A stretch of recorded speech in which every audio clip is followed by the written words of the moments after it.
wala mang magawa sa pananaw ng sinuman. Subalit may isang nakakakita, nakakakilala, nakakarinig sa bawat gawa, salita sa lupa. At ang hahatol, walang dilit iba, ang totoong kahatulan sa bawat ginawa ng tao sa lupa. Ang Kristo'y tagapamagitan lamang sa Ama, ngunit ang tamang hatulan at kahatulan ay walang dilit iba, kundi ang Diyos Ama. Ang minamahal ko, sumainyo ang kapayapaan.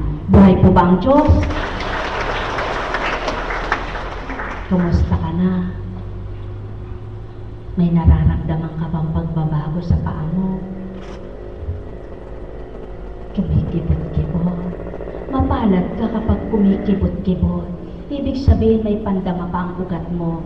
Kapag wala ka nang nararamdaman dyan, kundi puro manhid, matakot ka na. Buhay po ba ang Diyos? Aba, maging sa inyong mga bato, magpasalamat kayo kung may nararamdaman pa kayong sumasakit ang ganito nyo. Sumasakit ang ganito nyo kapag may infection kayo. Ngunit kapag wala na kayong nararamdaman, ibig sabihin natudurog na ang bato nyo, minamaga ka na lamang, pumuputla ka na lamang. Aba, dialysis na ang kailangan yan. Buhay po ba ang Diyos? Kaya hindi naman ibig sabihin, kumislot lang ng konti eh. Aba, pakiramdaman mo rin. Baka yan namang ikislot lamang ng pagkukulang mo, na di mo na maalala ang Ama, di mo maalala ang Kristo, panay ang kain mo, panay ang lagok mo, wala kang alaala, kundi ang gusto mo. Alalahanin mo rin ang nagbibigay ng bato mong malulusog. Buhay po ba ang Diyos? Alalahanin mo rin ang nagbibigay ng bibig mo na may masarap na panlasa. Alalahanin mo rin ang pinagkukunan mo ng lahat ng kinakain, sinusuot at salaping pambili mo. Alalahanin mo rin na ang buhay mo ay isa ang pinagmulan. Ika'y pinahiram sa magulang at sa pangalan ng iyong magulang, inugnay ka upang isilang. Tao, paniwalaan niyo't hindi ito. Ito ang pawang katotohanan. Pahiram lamang kayo sa magulang niyo. At ngayong magulang ka na, pinahiram lang sa iyong anak mo. At kapag nagkaanak ka rin, pinahiram lang muli sa iyong anak mo. Hanggang kaapu-apuhan, pahiram lamang ang buhay. Kaya mga mahal ko, sumainyo ang kapayapaan.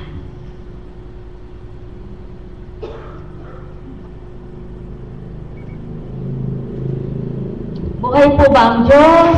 Napakabuti po ng Ama, no? Alam niyo po, tuwang-tuwa po ako dun sa kausap ko kanina. Sabi niya, Apo, napakahiwaga po talaga ng Panginoon. 3 ikot po ang kotse ko. Ang sinasakyan naming kotse ng asawa ko. Pero wala pong nangyari sa aming mag-asawa. Hindi po kami nasaktan.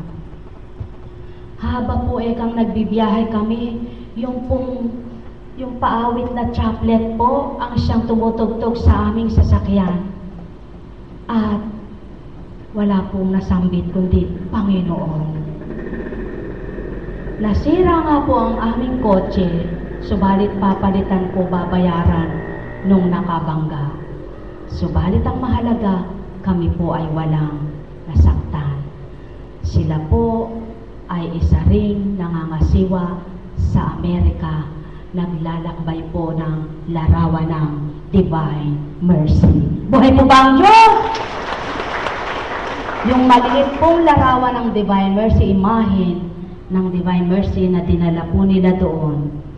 Nung pong bago ilakbay yun, tinawag po si Apo Conching. Apo, maaari po ba namin isama sa prosesyon ito? At pwede po ba namin ipanhin? Gawin nyo ang tama para sa inyo.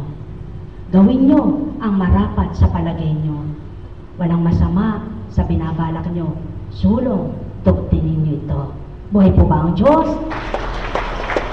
At yung isa rin pong kausap, napakadakila po kaapo ng Ama. Sabi niya, magbabahagi siya dito kahit sa cellphone lang.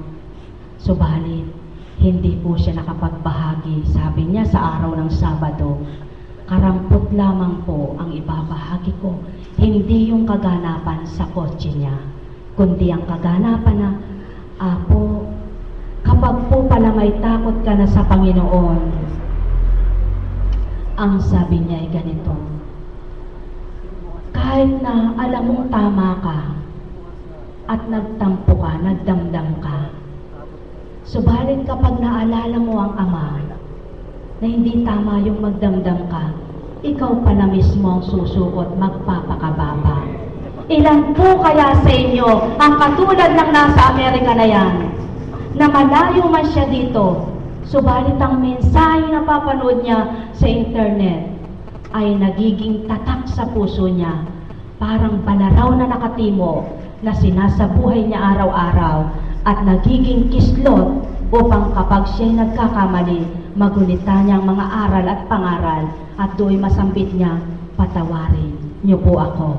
Kayo po kaya mga mahal ko, naririto po kayo mismo at kayo ang nakikita dyan. Nagagawa niyo po kayang mapagnilayan ng mali ninyo'y kayo mismo. Bagamat nasa tama kayo at nagdamdam nagkasala kayo, kayo mismong nagsabing, patawad po Ama. Kung naghanap man po ako, nagkamali ako, patawarin niyo po ako. Hindi po tama ang ginawa ko, marapat lang na ako ay magpakababa sa mga kapatid ko. Kay buti ng Ama, di po ba? Napakadakila niya. Kapag hinanap mo siya, masusumpungan mo siya. Kapag kumatok kay pagbubuksan ka niya. Kapag humingi ka, pagbibigyan ka. Buhay po ba ang Diyos? Yan ang pawang katotohanan, mga minamahal ko. Nasa pag-ibig pa rin po yan. Nang dahil sa pag-ibig mo sa Ama, natututunan mo ang mga aral niya, ang kalooban niya'y nadarama mo. Ayaw niyang magtanim ka ng galit sa kapwa mo, kaya't pipilitin mo magpakababa alang-alang sa Kanya. Buhay po ba ang Diyos? Yan ang pawang katotohanan, mga minamahal ko. Nawa nga po, di man maging ganap na kayo ngayong oras na ito. Sa paghayo nyo, mapagnilayan nyo ang lahat ng napakinggan nyo. Kung may pandinig kayo, ay nakarinig sa bawat pahayag, mensahe, aral, pangaral na mula sa Ama. Paano nyo pong masisiguradong mula sa Kanya ito? Paano nyo pong makikilala ang mula sa Amang aral? Matatanto nyo po, mapagsusuri ninyo, mapagninilayan nyo kung nakabukas ang puso nyo kay Kristo. Magandang umaga, mga minamahal ko. Sumainyo ang kapayapaan, mahal na mahal ko kayo. Tulad ng sanay habilin sa inyo, mag-ibigan kayo, mga mahal ko. Wala. Ito palang aking angel.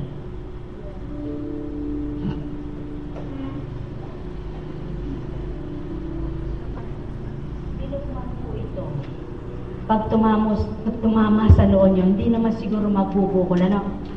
Hindi naman pala masakit. Kaya lang, pag mayroong kislot na tinig sa puso, siguradong masakit at tama nito. Buhay po ba ang Diyos? Inuulit ko po. Baka gusto nyong makipag-prosesyon bukas.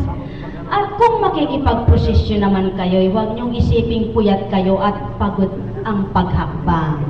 Kundi ang isipin nyo, habang humahakbang ang mga panyo, tinatagtag ang mga karamdaman nyo sa daan, nililinisan, salamat po, nililinisan ang inyong mga kasalanan, naghihilom ang inyong mga sugat, at kayo po ay nagiging ganap sa patnubay ng Ama, Anak, at Espiritu Santo. Alam kong may magagawa ang Ama. Alam kong may magagawa ang Ama. Pagkat walikan niya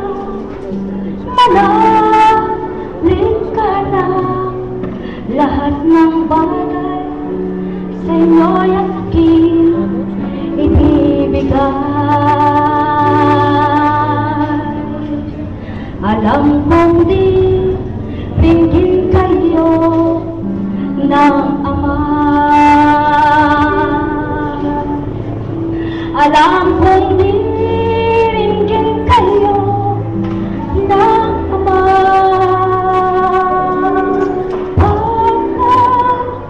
Pagka-winning ka niya, manalig ka na, walang hindi may bibigay ako. Mayroon ko magandang mangyayari sa inyo. Ang mga minamahal, mayroon ko magandang mangyayari sa inyo. Manalig o maghirap tanggapin. Buhay po ba ang Diyos? Naku, alam niyo po, kayo namang mga nakatanggap doble-doble. Ibigay niyo naman sa kapwa niyo. Kala niyo, di ko alam may doble dyan. Ano po? Bahaginan niyo naman. Bagamat narinig niyo yung mensahe ng isang kapatid na yung isang candy ay naging gamot sa kanya, kung ang iniisip niyo po na yung binigyan niyo ay kagalingan ng kapatid niyo, kayo po, kahit wala po kayo, sabihin sama at may karamdaman kang nagbahagi sa kapatid mo, ikaw rin pinagagaling na niya. Buhay po ba ang Diyos? Sa pangalan ng Diyos Ama, Diyos Anak, Diyos Espiritu Santo, humayo kayong taglay ang liwanag ng Kristo at maghari ang kalooban ng Ama sa inyo upang makapaghari ang mabuting gawa at salita.